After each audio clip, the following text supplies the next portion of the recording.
For this tuition video, I'm going to be talking about market protraction.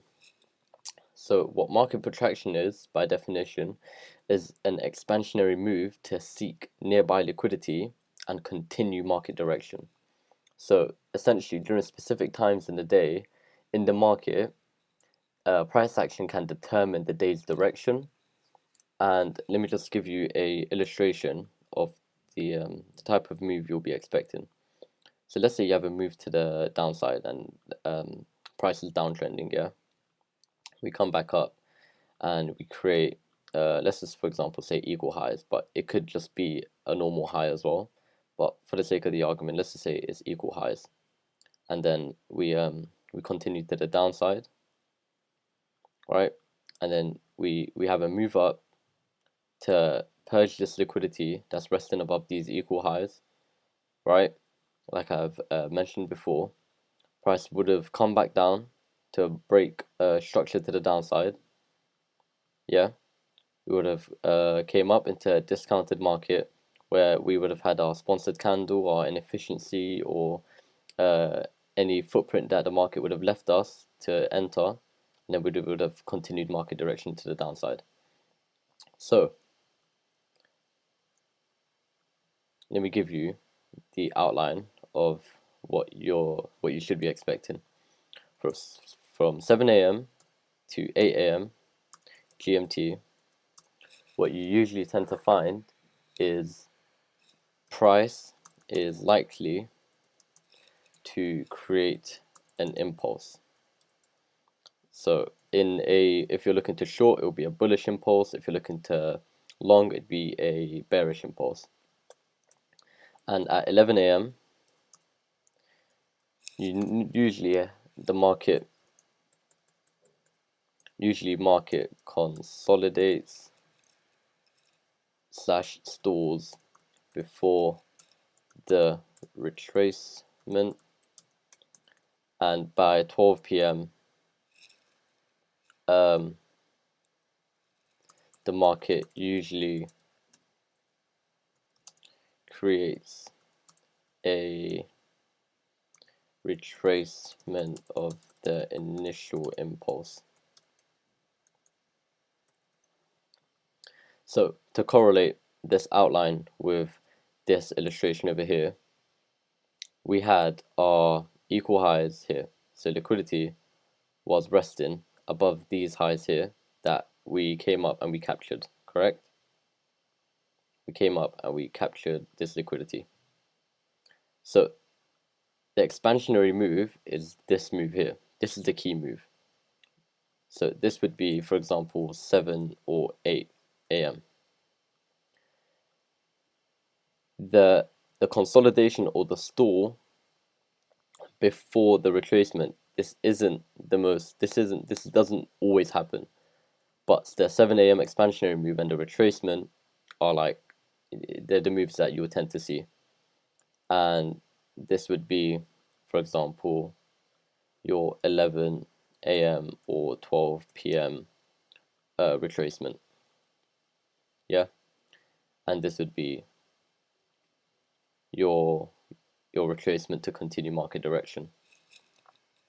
So understanding that essentially, if you know that there's an impulse at 7 a.m. and a retracement at 12 p.m., you wouldn't want to enter the market when it's retracing back up at 7 a.m.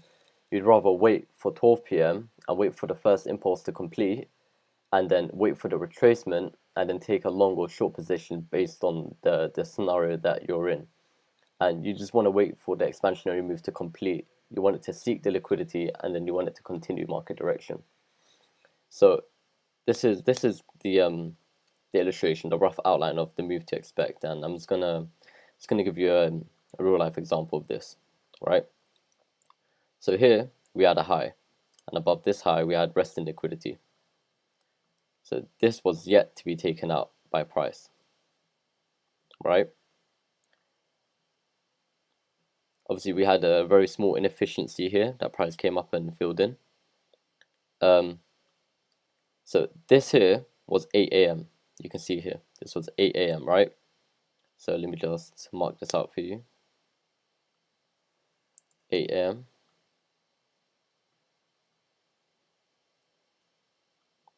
8 a.m. was right here. So this was your expansionary move to seek the liquidity, and what we saw, price stalled, and this was around 11 a.m. Yep, 11 a.m. price was stalling, consolidating, and we came up and we wicked that liquidity and we rejected off it. So again, going back into corporation, this showed no corporation to the upside, simply because we wicked and we rejected. If price was to hold above and we stalled and we had a sluggish move away, then maybe you could consider this a break of structure and maybe we could have had a move to the upside. But we didn't have that. We had no corporation to the upside. We had high wick rejection. We had nice a bearish candle, and we had a close below, right? So how you'd capitalize off this? See, price just moved to the downside. So how you capitalize off this is, and sorry, this was your this would have been your expansionary move. See, this happened at 1, but um, the logic still applies. The concept still applies because we had our liquidity. So how you capitalize off this is by understanding some point above this liquidity in the past, there would have been a reference point, a footprint for us to enter at. And what you want to do is you want to look to the left and trade to the right. You want to understand price action to the left to forecast what's about to happen to the right. Yeah. So I've already backtested this, but essentially you want to go down to the order intraday lower time frames and you want to see what price has done in the past. Yeah. So if we look here in the past, we had a nice lacuna candle here. All right, let me just mark this out for you. So we had a lacuna candle here. This high here failed to break above the lacuna candle. Literally just about failed to break it. So when a candle mitigates another candle, this new candle is likely to be a highly reactive region, right? So we tapped this. Now this became our new candle, but this candle doesn't have much body. You see how we have more wick than the body? So what usually would tend to happen, I mean, sorry, this is what we would call a blind candle because we can't go lower than a 1 minute into the seconds time frame unless you have access. So what we do is we use the blind candle, and I'm going to make a whole video on blind candles because it's a very, very important concept. I'm just not going to go too much into depth because I don't want to bombard you with information, and I just want to talk about market protraction and this concept. So you measure out the blind candle and you know price is going to come back into this region to mitigate. They're either going to come back to add orders, or they're probably going to come back to reduce the severity of their short positions, right? So what we do is simple. Let me just delete the lacuna. Oh, sorry. Let me just delete the lacuna illustration. So let's have our POI box. So this is here. So the top of this red box marks the top of the candle, right? And what we saw here is at the top of the expansionary move, we literally tapped the 50% of the candle extremely precisely. Look at that. And if you're comfortable taking your risk at this level here, you would have had a 3 pip stop loss. Here. You literally would have had a 3 pip stop loss above the candle. Right. Oh, let me just go into the settings. Right here. And you would be targeting external range liquidity. So this is your move. Anything outside that would be considered external range. So here, right? Let me just go back here. So we had our mitigation, right? We didn't have any break of structure because we didn't come below this point yet. And what you want to do is you could have taken the position here, like I said, and you could have waited for this to break structure and you would have caught a nice 10%. But what you also could have done is waited, been patient, and what you would have seen is this. We had price print an inefficiency right here. So this is the fill of that inefficiency right here, yeah?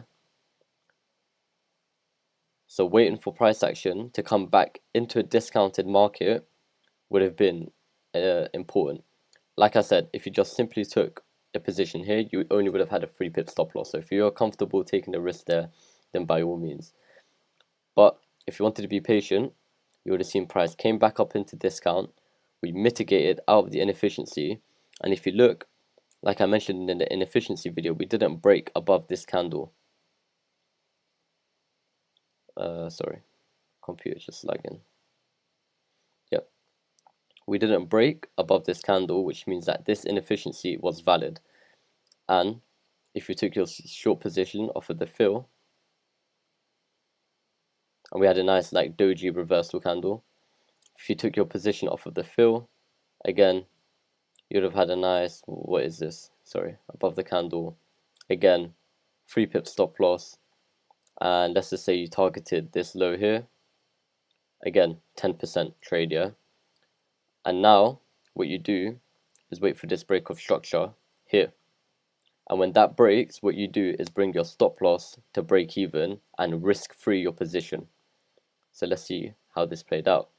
Nice, sharp rejection off of that level, showing an unwillingness to move higher. And we broke structure to the downside. Now what you do, we had nice full body closures. You risk free your position. And for example, this would have been your take profit 1. And let's just say you took 50% off of your position, you would have made 5%. Yeah? Now, continuing on. Price came down. Bam. 5% bagged already. Yeah? Looking at longer targets, this break of structure here would have been your second target. Let's just say this one here. So this break of structure would have been your second target. And seeing as you knocked off half your position, so let's just put this back so I can show you. So let's say you knocked off half your position here, you would have taken 5%, and then if you let this run, you would have bagged another 10%. Yeah? So letting this run. Nice sharp reaction off of that level. And we started to consolidate around our second take profit, which would have been TP to 10%. So total would have been a nice 15% trade. Yeah. What we saw was price started to consolidate.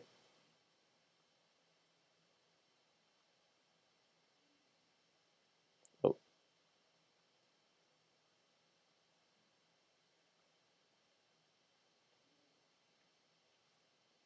Just drag this out. Oh, why is it not? There we go. Price started to consolidate before coming down and bang, take profit. Nice successful trade, logical trade. It makes sense, right? And then boom, it just melted. If you held the trade and didn't take any partials, you would have made a nice 20% and you could have been done for the week. You would have taken a trade that makes complete sense, right? We had a move to seek nearby liquidity in the morning, and we had a rejection away to continue market direction to the downside. The trade makes absolute sense.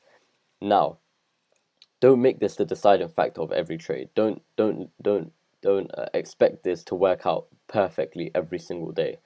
It's just something to keep in mind. Like if you have a high and a reference point above that, the likelihood of this happening is high. Like if you're like I said before, if you know that there's an impulse at 7 a.m. and a retracement at 12, wait for the first impulse to occur. And if there was no high and it was just this reference point, then you could have taken the trade like you usually do. But knowing this, go back into the charts and backtest this for yourself.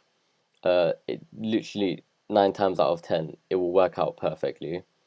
As I said, just don't make it a deciding factor of every trade. It's just a concept that you should keep in the back of your head. And besides that, yeah, go back into the charts, backtest this for yourself.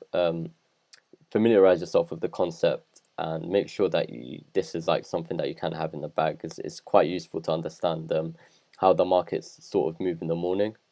Besides that, thank you guys for listening, and on to the next.